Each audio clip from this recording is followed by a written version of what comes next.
শুরু হয়ে গেল বরিশা চণ্ডী পুজো ও চণ্ডী মেলা। পঞ্চাশুর মুন্ডের উপরে আসীন লাল রঙা মা চণ্ডী ঐতিহ্য মেনে এবারও এলেন অষ্টসখী পরিবৃতা হয়ে। বিপুল জনসমাগমে এবং বিশিষ্ট জনেদের উপস্থিতিতে উদ্বোধন হলো এবছরের পুজো ও মেলার।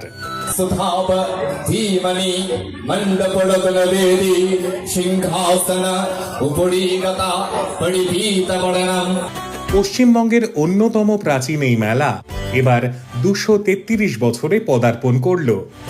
কথিত আছে সাবর্ণ রায়চৌধুরী বংশের মহেশ চন্দ্র রায়চৌধুরী চণ্ডীর মাঠ সংলগ্ন এই পুকুর থেকে একটি চণ্ডীর ঘট পান এবং স্বপ্নাদিষ্ট হন চণ্ডী পুজোর। সেই সময়ের সুবিখ্যাত ভাটপাড়ার পণ্ডিতদের পরামর্শ অনুযায়ী পুজো শুরু হয়।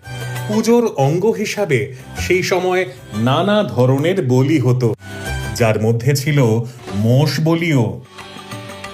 পুকুর থেকে পাওয়া সেই স্বপ্নাদিষ্ট ঘট আজও রাখা আছে পুকুরের পাশে এই মহেশ ভবন বা চণ্ডী বাড়িতে। আর এই বাড়িরই তিনতলায় সেই ঘট আজও নিয়মিত পুজো হয় তার উপরে রাখা সশীষ ডাবের সাথে। এই মন্দিরের কাঠামোই প্রতি বছর পুজো দেবার পর নিয়ে গিয়ে শুরু হয় এখনকার সর্বজনীন চণ্ডী পুজো।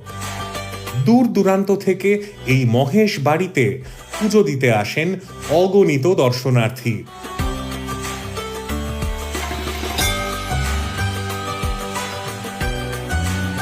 এইবারের চণ্ডী মেলায় প্রতিবারের মতোই বসেছে বিভিন্ন স্টল।